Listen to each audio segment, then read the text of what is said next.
నిన్న ప్రియాంక గాంధీ గారు తన సహజ ధోరణికి భిన్నంగా కేసీఆర్ గారిని పర్సనల్ గా టార్గెట్ చేస్తూ కేసీఆర్ తెలంగాణని జాగీర్ కాదు అనే మాట స్పష్టంగా వాడినారు. కొన్ని అనేక అంశాలు పర్సనల్ గా టార్గెట్ చేస్తూ కేసీఆర్ గారిని కేసీఆర్ కుటుంబం గురించి మాట్లాడినటువంటి పరిస్థితి ఉంది. ఎందుకంటే కేసీఆర్ ను వ్యక్తిగతంగా ఏం అనలేదన్నా, అది వ్యక్తిగత కూడా కాదు. పూర్తిగా మీరు మరొకసారి చెక్ చేసుకోండి. ఒక తెలంగాణ రాష్ట్ర ప్రజల ప్రతినిధిగా ముఖ్యమంత్రి స్థానంలో కూర్చున్న ముఖ్యమంత్రిగా ఉన్న చంద్రశేఖర్ తన బాధ్యతలను విస్మరించి తనకు ఏ అధికారాన్ని ప్రజలైతే అప్పగించారో, తన అధికారానికి ఎవరైతే కారణమైనరో ఉద్యమకారులు, అమరవీరులు, విద్యార్థులు, నిరుద్యోగులు, రైతులు, మహిళలు, ఇట్లా సబ్బండ వర్గాలు తెలంగాణ ప్రజల రాష్ట్ర ఏర్పాటు కోసం కొట్లాడినారు.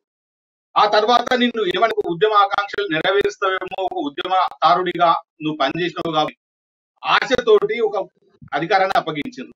ఆ అధికారాన్ని తెలంగాణ రాష్ట్ర ఏర్పాటు నాటికి ముందు సమైక్య రాష్ట్రంలో ఏ పరిస్థితులు ఉన్నాయో అంతకంటే దారుణమైన పరిస్థితులు తెలంగాణలో ఉన్నాయి. మీరు చూడండి అన్న, శాంతి భద్రతలు, పట్టపగలు నడి రోడ్ల మీద హత్యలు, విద్యార్థినులు, మహిళలు, గిణుల మీద అఘాయిత్యాలు, అత్యాచారాలు, దాంట్లో టిఆర్ఎస్ నాయకుల పాత్ర ప్రమేయం మనం చూసినాం. కొత్తగూడెంలో వనమా వెంకటేశ్వరరావు కొడుకు చూసినాం, కామారెడ్డిలో ఇంకో టిఆర్ఎస్ మున్సిపల్ వైస్ చైర్మన్ చూసినాం, ఆదిలాబాద్ లో మున్సిపల్ వైస్ చైర్మన్ ఒక బాలికను తీసుకొచ్చి 9 రోజుల పాటు ఉన్నది చూసినాం. ఇది అఘాయిత్యాల విషయానికి వస్తే, ఇక ప్రతిపక్షాల గొంతులు నొక్కడానికి, తెలంగాణ ఆకాంక్షల కోసం కొట్లాడే కోదండరాం గారి ఇంటి తలుపులు అర్ధరాత్రిపై ఇంటి తలుపులు పగలగొట్టి ఇంట్లోకి పోలీసులు పోయిన పరిస్థితి మనం చూసినాం.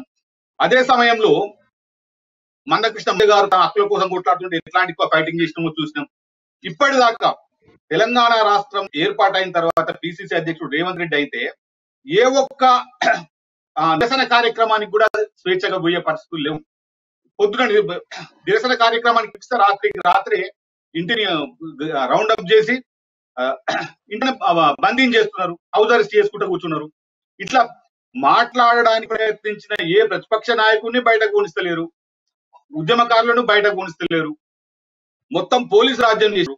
ఈ సమయంలో నీకేమన్నా తెలంగాణ రాష్ట్రము నీకు అధికారాన్ని ప్రజలకు మేలు చేయమని ఇచ్చిండ్రు, నీకు ఇది జాగీరు కాదు, తెలంగాణ ప్రజలు ప్రజాస్వామికంగా ఇచ్చిన అధికారాన్ని నువ్వు జాగీరుగా మార్చుకుని నియంతృత్వంగా మార్చుకోవడానికి మేము పట్టుబడుతున్నాము అన్నారు. ప్రజలకు సంబంధించిన అంశమే తప్ప ఇది వ్యక్తిగతం కానే కాదు. కేసీఆర్ ను వ్యక్తిగతం అంటే ఏంది, నువ్వు ఫామ్ హౌస్ అంటున్నావు, తిని తాగి అంటున్నావు అంటే వ్యక్తిగతం అనొచ్చు. కానీ నువ్వు ఒక ముఖ్యమంత్రిగా నీకు వ్యక్తిగతం అనేది ఏముంటది ప్రసాదన?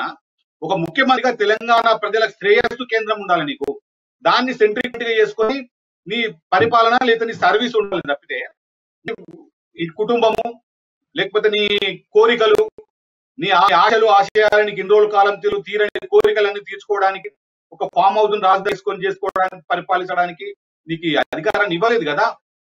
దాంట్లో వ్యక్తిగతం ఏముంటది? ముఖ్యమంత్రి స్థాయిలో ముఖ్యమంత్రి ప్రజల కోసం 20 పనిచేయాలి తప్ప ప్రజల కోసం పనిచేయకుండా నువ్వు చేస్తున్న పనిని తప్పు పట్టింది తప్ప వ్యక్తిగతంగా అనేది కాదు. నిజంగా కూడా ఇవాళ మీకు ముఖ్యమంత్రి చేయాల్సిన పని దళిత ముఖ్యమంత్రికి ఇస్తా, దళిత ముఖ్యమంత్రిని చేయకుండా తల నరుక్కుంటా, నేను మాట తప్పేటోని కానీ మాట తప్పడానికి ముందు మాట అయితే తప్పను, తల నరుక్కుంటా పరిస్థితి అన్నాడు.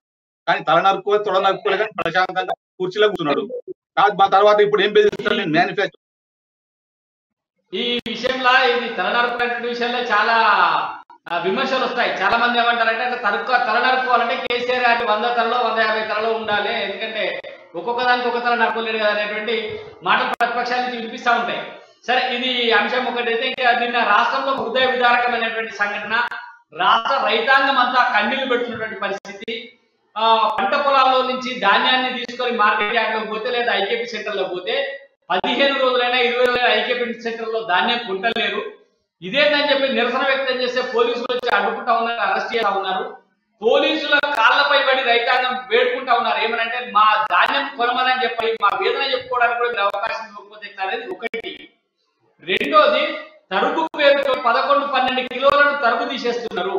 ఇది అంతా ఈ బాధ అంటే ప్రైవేట్ వ్యక్తులకు అమ్ముకోవడమే న్యాయం అని చెప్పి 400-500 రూపాయల తక్కువకే రైతాంగం వడ్లను అమ్ముకుంటున్నారు అని చెప్పి అనేక రకాలైనటువంటి వార్తా పత్రికలలో వస్తా ఉన్నాయి.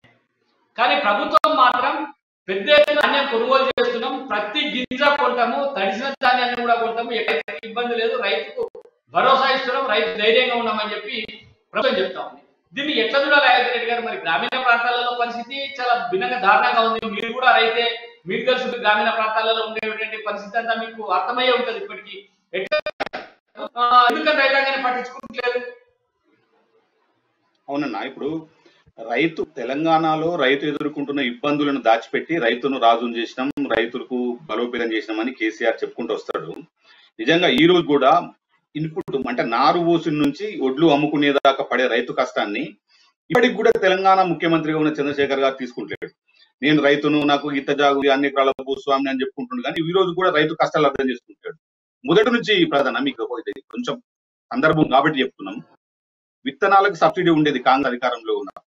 విత్తనాల తర్వాత దాన్ని సాగు చేయడానికి అవసరమైన పనిముట్లకు సబ్సిడీ కాంగ్రెస్ పార్టీ అధికారంలో ఉన్నప్పుడు ఇచ్చింది. ఆ తర్వాత ఎరువుల మీద సబ్సిడీ కాంగ్రెస్ ప్రభుత్వం ఉన్నప్పుడు ఇచ్చింది. ఈ పరిస్థితులని దాటి తర్వాత దాంట్లో అవసరమైన పెస్టిసైడ్స్, చిన్న చిన్న క్రిమి సంహారక మందులు, లేకపోతే అవసరమైన విటమిన్లు ఇవ్వడానికైనా భాస్వరం కానీ పొటాష్ లాంటివి ప్రభుత్వం కాంగ్రెస్ ప్రభుత్వం ఉన్నప్పుడు సప్లై చేసేది. అంతకంటే ముందు భూసార పరీక్షలు నిర్వహించేది. కానీ తర్వాత ఉరి కోతల సమయంలో టార్పాలిన్ కవర్ ఇచ్చుకుంటూ వచ్చినాం. ఇట్లనో సౌలభ్యాలను, సౌకర్యాలను కాంగ్రెస్ పార్టీ ప్రభుత్వం అధికారంలో ఉన్నప్పుడు కల్పిస్తే, ఇవన్నిటిని దాటి కేవలం ఒక 10,000 రూపాయలు ఏడాదికి ఇచ్చి, అంటే ఒక పంటకు 5,000 ఇచ్చి దాదాపు 20,000 రూపాయల విలువైన సబ్సిడీలను, సౌకర్యాలను టిఆర్ఎస్ ప్రభుత్వం ఎత్తేసింది. అదే సమయంలో, ఇట్లాంటి సమయంలో ముఖ్యంగా ఇప్పుడు ఎక్కడికక్కడ గ్రామాల్లో రైతులు ఎంత ఇబ్బంది పడుతున్నారో చూసాం. కళ్ళాలలో కాంటలు ఏర్పాటు చేసేది, కానీ కొలవడానికి, కాంట పెట్టడానికి అవసరమైన తీసుకుపోవడానికి ఒక పర్యవేక్షణ లేదు. అదే సమయంలో మిల్లర్లు డౌన్లోడ్ చేసుకుంటలేరు, అంటే లారీ నింపిన ఓట్లను మిల్లర్లు డౌన్లోడ్ చేసుకుంటలేరు. దీనికి ఒక పర్యవేక్షణ లేదు. ఇవాళ కాంగ్రెస్ తిట్టుకుంటా కేటీఆర్ జన్వాడ ఫామ్ హౌస్ లో ఉండు కాదు, కనీసం సిరిసిల్లలో ఉండమంటున్నాం. సిరిసిల్లలో రైతులు ఆత్మహత్యలు చేసుకోకుండా సిరిసిల్లలో అయినా ఒడ్లను కొనమని మేము కొనేటట్టు చూసుకుంటే మేము సంతోషించట్లేం. అట్లానే ఇప్పుడు నియోజకవర్గాల్లో ఏ ఎమ్మెల్యేకి ఆ ఎమ్మెల్యే, ఒక ఎమ్మెల్యే ఉన్నాడు, ఎమ్మెల్సీ ఉన్నారు, ఒకరిద్దరు కార్పొరేషన్ చైర్మన్లు ఉన్నారు.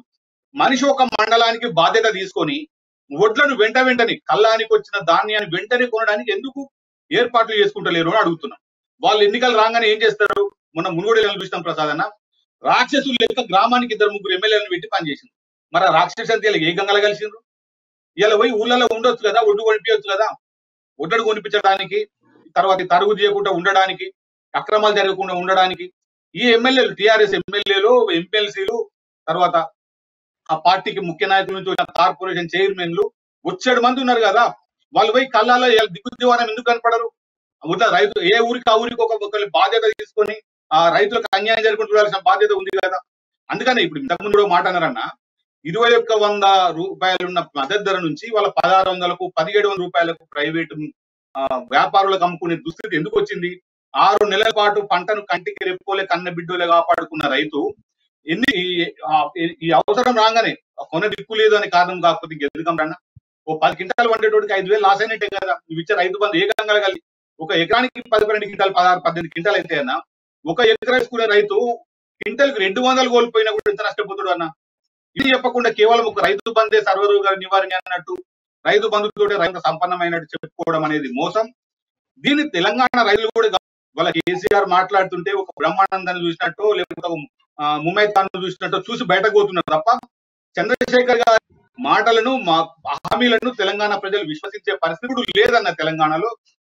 ఇప్పటికైతే మేము గ్రామానికి ఒక కస్టర్ అధికారినో, లేకపోతే ఒక టిఆర్ఎస్ నాయకుడినో పార్టీ పరంగా అయితే ఇన్ఛార్జిగా వేసి రైతులను ఒడ్ల ధాన్యాన్ని నిల్వలు పేరుకపోకుండా, రైతుకు నష్టం జరగకుండా పూర్తిగా చివరికించేదాకా కొనిపించే బాధ్యత తెలంగాణ రాష్ట్ర ప్రభుత్వం మీద ఉంది.